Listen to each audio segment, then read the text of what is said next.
Good morning, students. Please take your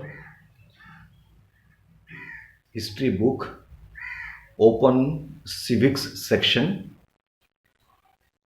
Today we will discuss the second lesson of civics, that is directive principles of state policy. Directive principles of state policy. What is this state policy? What is this direction?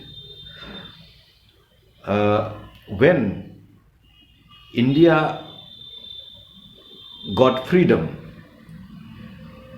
Mahatma Gandhi, the father of the nation, had a vision or the aim that India should be a welfare state. India should be a welfare state. Means in India, every people, whether rich or poor, high or low, Hindu or Muslim or Sikh or the Christians or anybody. So everybody should be taken into consideration, or everybody should be treated well. And that's why he stated that India is a country of villages. India lives in villages, and therefore he stated that even the people who are living in the last end of the country, that means remote village, somewhere in the village, remote area where usually people don't reach out, even that person should be taken into consideration in all welfare measures.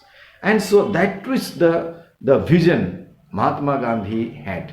And so with this realization, the constitutional maker Bhimrao Ambedkar and all the drafting committee member or the constituent assembly, whatever we know that these people were responsible to make India constitution for India, had to focus. So it is said that when India gained her independence, she was beset with problems. It was a lot of problems were there, like poverty, illiteracy, backwardness, ignorance, and inequality. So illiteracy and inequality was the most prominent among all the backwardness, all these drawbacks, all these the measures of in a situation in India. This made the leaders of newly independent India realize that they had to include some ideals to strive towards the constitution for general welfare of the people. So, to thinking of all these problems in India, the leaders, especially the constitution fathers, they had to strive towards or make an effort to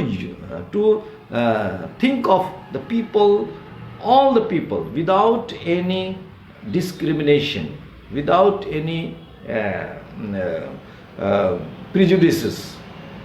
They should make India a welfare state. That is that. They imagined a welfare state for India. That is what. So, what is this welfare state? What do you mean by? So, a country is said to be a welfare state when the government plays a key role in protecting and promoting, underline this, protecting and promoting the social and economic well-being of its citizen. This is known as the welfare state. So, this is very, very important to understand when we speak about a welfare state, as the India as a welfare state. And so, dear children, you have to keep in mind when you read, then you will understand what is this directive principles. Now, I'm not going to just go into the features of the state welfare state. What is the features of the now this constitution of directive principles of state policy? When this constitutions was framed, they added this. That is, in Article 37 to 51 of our Constitution, in Part 4 of our Constitution, covers the directive principles of state policy. See that? And under this policies, certain programs of well-being for the citizen of our country are stated. Directions have been given, according to which the state ought to, should, here you should write should, ought to, is the moral advisory word, ought to make its laws and policies to ensure legal, economic and social justice for every individual. I repeat, Article 36 to 51 in Part 3 of our Constitution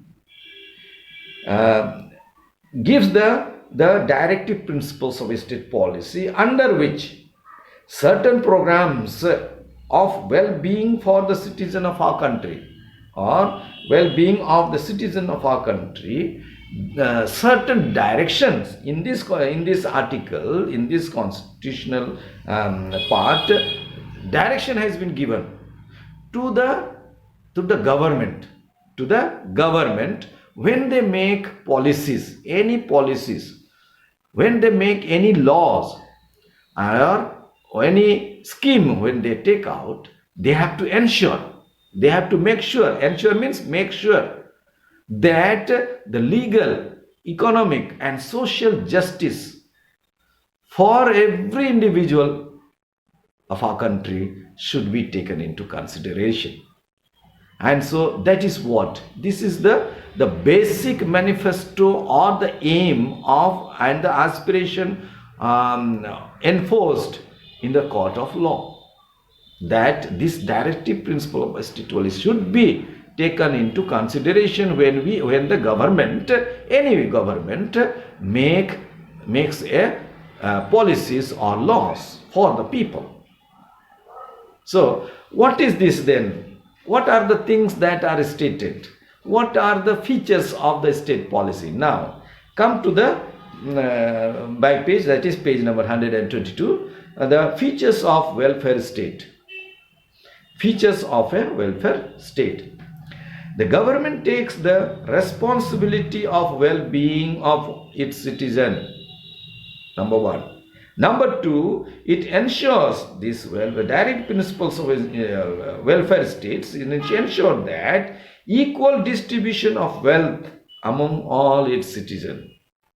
There should not be any discrimination in the divisions of any welfare measures we call it. It provides basic amenities of life. What is that? Food, clothing and health. Roti, kapda, makan and health is also included. Now, earlier they used to say roti, kapda, makan. That means food, clothing and shelter. It is not limited to that. Now we have to consider one more thing, is the health has to be provided. Okay, health is made sure that it should be taken care of. So this is the basic amenities of life. Next one, it is based on the principles of equality and opportunity for all. Equality and opportunity for all. Next one, all at times in a welfare state there is employment for all and control of consumer prices. That means there should be laws should be made such a way that everyone is able to afford their basic needs. Okay, basic needs, like and also give them opportunity for the employment and make the market prices under control, so that anybody or everybody can afford it. So India has witnessed welfare states under great rulers like Emperor Ashoka, Emperor Akbar, and all that we have seen. So we have discussed in our previous lessons, and all these welfare measures that have been taken by the different kings and rulers.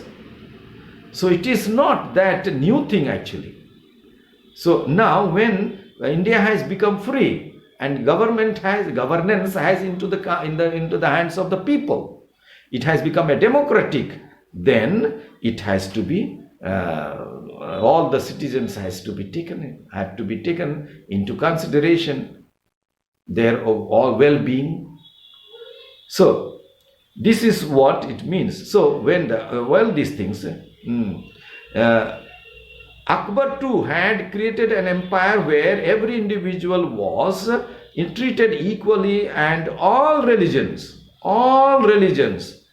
were given equal respects. Land revenue was the most important source of economic during Mughal times. Yet, when crops failed or due to the droughts or floods, government remitted the revenue. That is the duty of the government and the responsibility. Surely, not only duty, responsibility.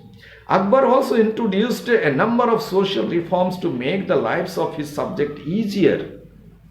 These two rulers, Akbar and Ashoka, and may have also inspired our founding fathers to aspire towards the creating of a welfare state. So this is what we are to think about a welfare state. When we speak about welfare state, this is what we think. Okay. So dear children, just go through this paragraph, these pages, 2 pages especially, and then we discuss in the next video. We will discuss about the principles for promoting economic equality and that is the directive principles of state policy. Directly we will discuss. Okay. So see you then in the next video.